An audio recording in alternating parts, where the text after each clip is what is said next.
Hi, so this is my first like booktube video, I guess. I don't even know what the channel is gonna be called, but yeah, I thought I would start a booktube channel because I read a lot anyway. So yeah, and this is my first video, and I thought I would do like a reading wrap up for the month of September, even though it's kind of late, but whatever. And yeah, so if you wanna see more of my thoughts on each of these books, then you should go to the description below because I have some like written reviews for all of them. And anyways, so in September I read 14 books, and yeah, so the first one I read, I mean, yeah, the first one I read, this was an advance copy that I got through NetGalley. I think the release is actually today, if I'm not mistaken. And it's an anthology called Nordic Visions, the best of Nordic speculative fiction, and it's edited by Margaret Helgadottir. Sorry, I don't know how to pronounce the name, and I'm terrible at pronouncing names, and there are some really difficult ones here, so yeah, just bear with me. And it's as the title says, it's the best of Nordic speculative fiction. I thought I would read this one because I've been learning Swedish. I've been reading a lot of Swedish books, and I thought I would just read Nordic speculative fiction in general, so I can maybe get to know learn to know more like Swedish authors. And yeah, I thought this was quite good for an anthology. Usually there are some really low lows, like really bad short stories, even though there are others that I like. But here there isn't a single short story that I didn't like. Like even the worst one are just meh. It's fine, but I didn't think it was that bad, if that makes sense. So yeah, if you want to get into like Nordic speculative fiction, then this would be the perfect place. And next, I read Thornhedge by T. Kingfisher. This is a novella. It's quite short, about 116 pages or so. And this was my first T. Kingfisher story, and I enjoyed it. It's a retelling with its own twist. And I heard a lot of her stories are like that, but I might be wrong. And yeah, I liked it. It's a bit dark, but it's dark for a reason, not just dark for darkness sake, I guess. Oops. And yeah, I will definitely be reading more of T. Kingfisher's books in the future. And I'm kind of reading one right now, so yeah. And I really like it so far. And yeah, definitely gonna continue. Okay, so the next one. Okay, so this is like 5 books. I read I read an entire series containing 5 really thick books in the month of September, and the series is the Sun Eater series by Christopher Rocchio, or however you pronounce that name again. I'm sorry. And yeah, this was a really good one. I thought it's intelligent and complex sci-fi, and I think people often complain about how the first book is so similar to Dune, but it's really not that similar, and the similarities are just surface level, like world building stuff. The story itself isn't all that similar. And by the time you get to the second or third book, you will already forget about the Dune connection anyway, because yeah, it's a completely different story by that point. Yeah, it's really good. And yeah, I gave most of them 4 stars, or yeah, there are 4 star reads, I guess. And none of them are 5 stars, but I don't really give out 5 stars all that much these days. So yeah. Next, I read, oh my god, it's another difficult name. It's another book that I got through NetGalley, and it's Winter Harvest by Ioana Papadopoulou. Sorry if I butchered that name. It's a Greek myth retelling written by an actual Greek author, which I've never read before. So yeah, that's interesting because it features a lot of the characters from Greek mythology that I'm not really familiar with. Like, for example, this is about Demeter, which I'm not very familiar with, and I thought the story was really good, even though like some parts of it are a bit, predictable. But it's good in the sense that it feels like a mythology. It's unhinged in the way that only mythology can be, if that makes sense.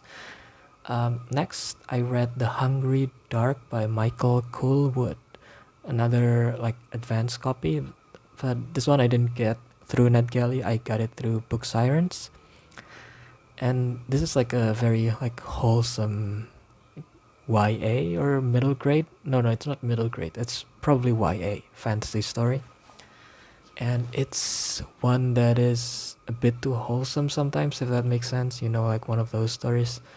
But yeah, it's fine. Like it didn't blow me away. Sometimes it's a bit too wholesome, so I don't know. I think it's one of those stories that I will just forget in not too long, if that makes sense. Next, another similar story. Not that it's wholesome. It's just one that I won't remember for a while. That I won't remember for a long time, and that is The Navigating Fox by Christopher Rowe. This is another like long. No, this is another advanced copy. I think the release is early next year, if I'm not mistaken. And yeah, it's one of those stories with like really weird and like quirky world building that I usually like, and I liked it here. It's just the story didn't really grab me as much as I thought it would. But yeah, if you wanna read fantasy where humans and animals live together, the animals are sentient, like that type of story, I guess, like kind of like BoJack Horseman, but not really. But if you like that kind of story, then this one is definitely recommended.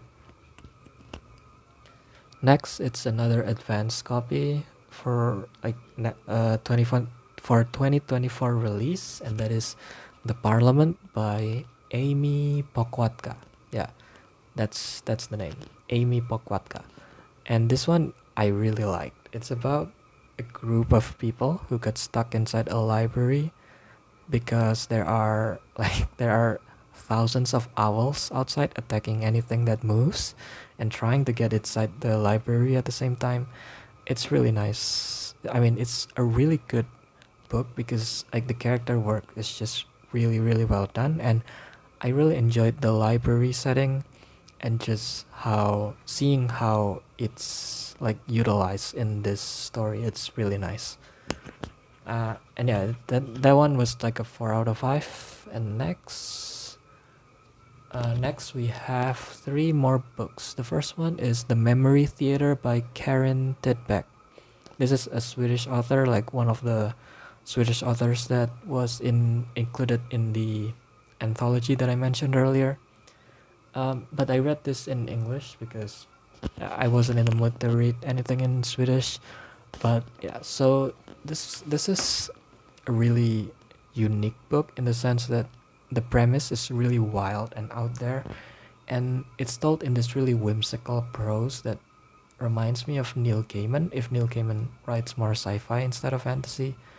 And yeah, I thought it was excellent, and it's rated quite low in Goodreads, and I understand why, but for me it was really good. It's like a combination of weird fiction and science fiction, and yeah, I guess if you like weird fiction and just stories with weird premises, then this one would be perfect for you. Next, I read The Burning Bandit by Lauren Louise Hazel.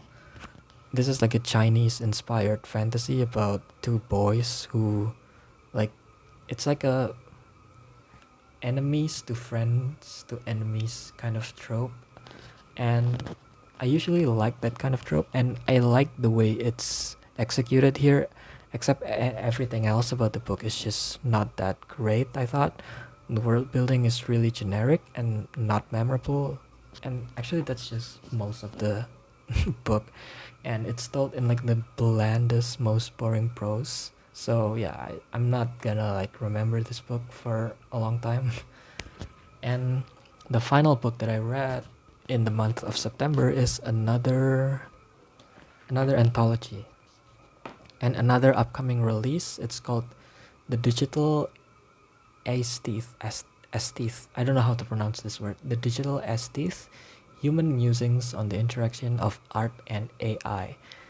This was edited by Alex Schwartzman, and yeah, this was really good, but maybe not as balanced as the other uh, anthology that I mentioned before. There are some really low lows here. There are some stories I just didn't like at all, but there are some stories that are really good, and one of them I think is from Ken Liu, and yeah, there are a lot of great stories about AI and just how AI and art can like coexist, I guess, and how AI influences art and artists. And yeah, I really like that, even though there are some stories that are really bad. And yeah, those are all the books that I read in the month of September. And yeah, I guess feel free to like and subscribe if you want to see more of these. I don't know if anyone is even gonna be watching these videos, but I'm just gonna put it out there, see what's gonna happen. And yeah, thanks for watching. Bye.